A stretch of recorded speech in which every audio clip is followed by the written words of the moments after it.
Hi all, welcome to காசுபத்திரம் YouTube channel. என்னோட name Kingston. இன்றைக்கி நம்ம இந்த வீடியோவில் என்ன பார்க்க போகிறோம்னா 2025 வந்து முடிய போகுது. 2026 நியூ இயர் வரப்போகுது. ஸோ ஒவ்வொரு நியூ இயர் அப்பவும் நம்ம என்னென்னா ரெசல்யூஷன்ஸ் எடுப்போம். லைக் ஜிம் போய் நான் ஒர்க் அவுட் பண்ண போகிறேன், இல்லாட்டி நான் ஒரு புக்கை ஸ்டார்ட் பண்ணி படித்து முடித்து கம்ப்ளீட் பண்ண போகிறேன். இப்போது அந்த மாதிரி நம்ம என்னைக்காச்சும் வந்து ஃபினான்ஷியல் ரிலேட்டடாக ஏதாவது ஒரு ரெசல்யூஷன் எடுக்கலாம்னு யோசிச்சுருக்கோமா? ஸோ இன்றைக்கி நம்ம அதை பற்றி தான் பார்க்க போகிறோம். நமக்கு ஒரு புதுசாக ஒரு ஐடியா வருதுன்னு வச்சுக்கோங்களேன். அந்த ஐடியாவுக்கு நம்ம ஏதாவது ஒரு சின்ன வேலையை செய்யணும் அந்த நெக்ஸ்ட் 2 டேஸ்க்குள்ளே. இப்போது நீங்கள் அந்த 2 நாளில் அந்த ஐடியாக்கான எந்த ஒரு விஷயமே பண்ணாட்டினா அதுக்கப்புறம் அந்த அந்த ஐடியா வந்து நீங்கள் மறந்துடுவீங்க. அவ்வளோதான். இப்போ எக்ஸாம்பிளுக்கு வந்து நீங்கள் ஒரு பிஸ்னஸ் பண்ண போகிறீங்க, இல்லாட்டி ஒரு ஃபுட் ஸ்டால் போட போகிறீங்க அப்படின்னா அந்த 2 நாளில் வந்து ஜஸ்ட் ஒரு கடையை போய் செக் பண்ணுறது, என்ன ரேட் இருக்குன்னு எல்லாம் பார்க்குறது, இந்த மாதிரி ஏதாவது ஒரு சின்ன விஷயமா நம்ம பண்ணணும். இப்போ நீங்கள் வந்து ஃபினான்ஷியலாக நீங்கள் புதுசாக என்னென்ன டிசிஷன் எடுக்க போகிறீங்கிறதுக்கு இன்னும் ஒரு 4-5 நாள் இருக்குது.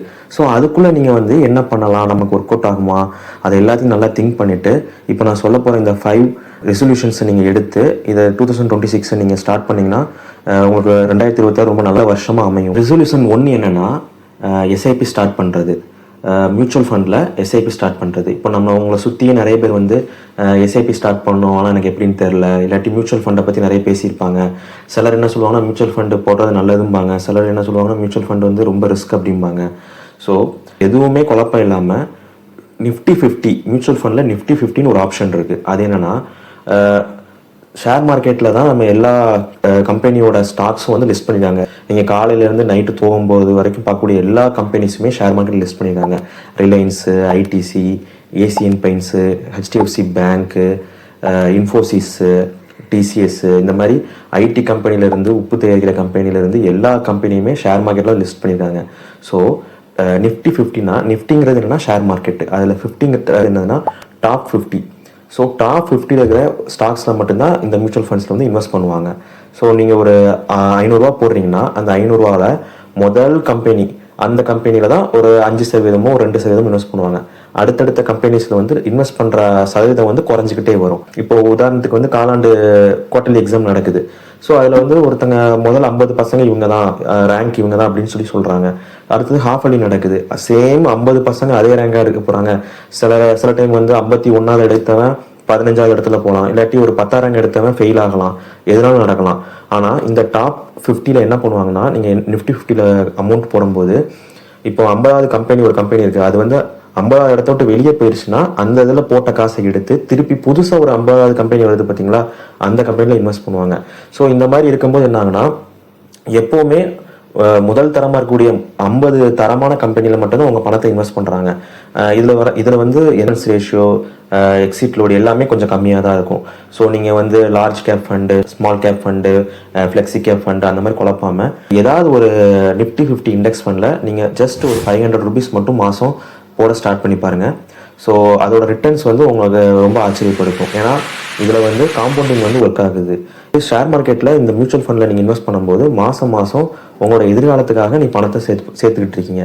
ஸோ இது வந்து பெஸ்ட் ஆப்ஷன். இதை வந்து நீங்கள் ஒரு ரெசல்யூஷன் நம்பர் 1 எடுத்துக்கணும். ரெசல்யூஷன் நம்பர் 2 என்னென்னா பேசிவ் இன்கம்மை ஜென்ரேட் பண்ணுறது. பேசிவ் இன்கம்னா என்னென்னா இப்போது நம்ம வந்து ஒரு ஆஃபீஸ்லேயோ இல்லை எங்கேயாவது ஒரு இடத்துல வந்து காலையில் ஒரு 9 மணிக்கு போயிட்டு ஈவினிங் ஒரு 6 மணி வரைக்கும் வேலை பார்க்குறோம்.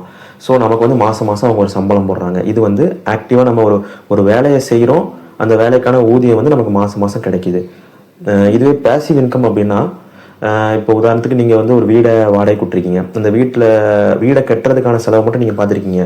ஆனால் மாதம் உங்களுக்கு வந்து ரெண்ட்டு ஒரு 8000 ஒரு 10,000 வருது பார்த்தீங்களா, அதுதான் பேசிவ் இன்கம். இப்போ பேசிவ் இன்கம் வந்து எப்படிலாம் நமக்கு கிடைக்கும் அப்படின்னா வீடை வாடகை விடுறது, கடையை வாடகை விடுறது, இல்லாட்டி ஷேர் மார்க்கெட் வந்து குறிப்பிட்ட ஸ்டாக்ஸ்லாம் வந்து டிவிடெண்டுன்னு ஒன்று கொடுப்பாங்க.